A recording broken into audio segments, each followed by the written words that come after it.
In the words of today's speaker, happiness is unique to each of us. Do whatever it takes, create and celebrate.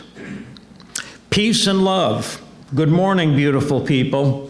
Celebrate yourselves. Nobody knows what it takes to be you.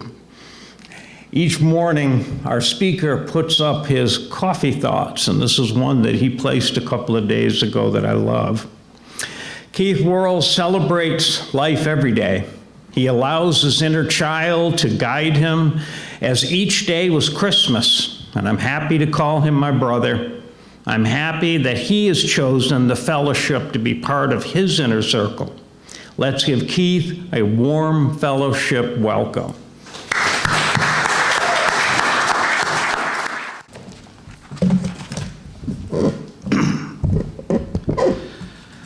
Our true mission is to build a beautiful family, a real family of people who feel related to each other.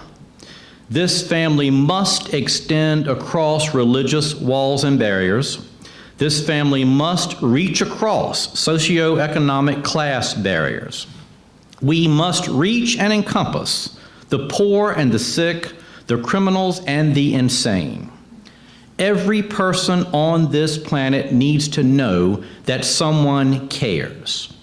Through building such a community of all people, we truly believe that peace in the world can be attained in our lifetime.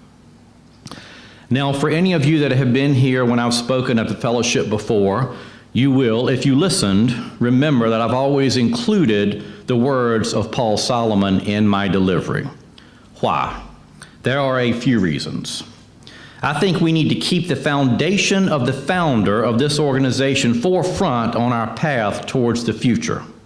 Like any organization, times change, things change, sometimes directions change, but the doctorate, the defining mission should not and cannot change if we are truly to be what we were designed to be. An all-inclusive, all-welcoming place for all people, regardless of their race, gender, beliefs, or non-beliefs. All we care about up in this house is peace and love. Second, as we welcome new people into our fellowship, I believe they need to hear it. I've spoken before about what is wrong with church in today's world. Not this church, but church as a whole. Worldwide. Our mission statement is welcoming and inclusive. It's a breath of fresh air that should be shared. Third, we need to be reminded. We need to keep these words fresh in our minds, lest we lose direction ourselves. And if we lose direction, how can we possibly guide others? Fourth, don't stop believing. But don't forget what you believe. Out of sight, out of mind. No truer statement has ever been spoken. I was recently reminded of the need for repetition. It was dealing with motivation, could easily be applied also to faith, to peace, to love, to good vibes, to positivity. Someone said motivation doesn't last. Well, neither does bathing. That's why it's recommended daily.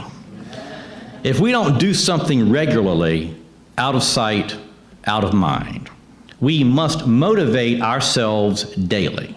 We must remind ourselves daily of our principles in our own lives. We must practice what we preach daily to keep ourselves on point. I talk about myself a lot, not to brag or to boast.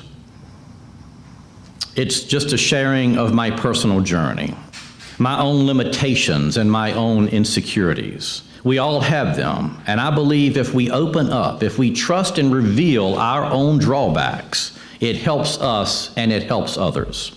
It makes us real, and we need more real in this world today. We are all vulnerable. We all question ourselves. We question sometimes our decisions. However, if we remain grounded, if we continuously remind ourselves of our own mission, our own desires, if we constantly pursue our own passions, that will keep us on the right track. We're all imperfect people. We all backslide. We all disappoint ourselves. It's guaranteed. But when we understand who we are and what we are, with acceptance of our own selves, with love of our own selves, we can forgive our own selves and we can laugh at our own selves. Once we get to the point of being able to laugh at ourselves, that is a breakthrough day. It's necessary for loving yourself. Believe and achieve, but you must know what you believe in to achieve anything. Here's what I know. It's not always easy. I'm asked all the time how I stay so positive. I don't. I don't wake up every morning in a good mood. Some mornings I wake up in a horrific mood. But I refuse to show the world that side of me. We are in charge of our mind and our mood. If it's broke, fix it before your feet hit the floor in the morning. We attract what we portray. So get yourself right before you get out of bed, unless you want to be surrounded by a bunch of jerks all day. Now, speaking of insecurities, I'll share my most recent journey with you all. You all know I'm a small town country boy that made his way to Virginia Beach 35 years ago, fairly uneducated, no degree, not in the shape I was in the past, more gray hair than brown at this point, mediocre looks at best, really just your very average guy. The one redeeming factor possibly is a bit of Southern charm. You all met my guest Grace today. This gorgeous creature came into my life at a time when I really thought my days of relationships were over. But to me, Grace lives up to her name. To me, Grace is perfect. You don't think I'm scared out of my mind? Let me tell you, you have no idea. We met in the most unconventional of ways. Grace's husband, Victor, passed a little over a year ago. I met Grace then as I was officiating his service. There seemingly are all sorts of issues here. We spoke in seminary meeting here at the fellowship just last month about our roles and expectations when it comes to taking a step beyond friendship with someone that we met in our role as a leader. Well, in this case, I was very mindful of that. Grace and I were friends for over a year. That box I can comfortably check, but that box only speaks to accountability, professionalism, ethics. That's not what scares me. What scares me is the uncertainty, the unknown. Am I enough? What can I offer her? Can I be who she needs? Can I be what she needs? Every fiber of my being so wants to make her life as comfortable, as positive, as peaceful, as loving as it can possibly be. So what does one do when faced with fear? We can let fear define us, we can be led by fear, or we can trust, or we can believe. I'm trusting and believing in the words of Paul Solomon, and the foundation of this very institution that brings us all together. I'm trusting in myself, I'm trusting in my faith, I'm trusting in my God. I am blessed. God literally has graced me. Don't stop believing. In your lives, in your uncertainties, in your desires, and in your passions, don't stop believing. We guide our destination based on our thoughts, which lead to our actions. Be good. That's really all that is required. Inclusion, positivity, peace, love, the foundations of a happy life and a happy world. 1 Corinthians 13 speaks of love. Love is patient. Love is kind. It does not envy. It does not boast. It is not proud. It does not dishonor others. It is not self-seeking. It is not easily angered. It keeps no records of wrongs.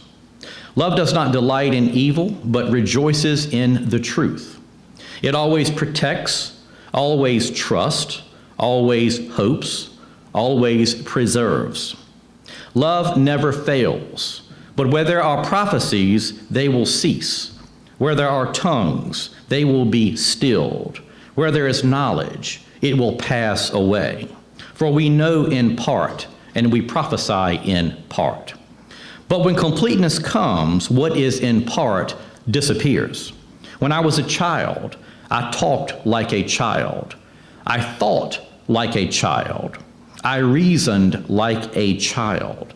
When I became a man, I put the ways of childhood behind me. For now we see only a reflection, as in a mirror. Then we shall see face to face. Now I know in part, then I shall know fully, even as I am fully known. And now these three remain: faith, hope, and love. But the greatest of these is love. If you are a biblical person, there you have it. If not, then look at it from the immortal words of John Lennon: love is all we need.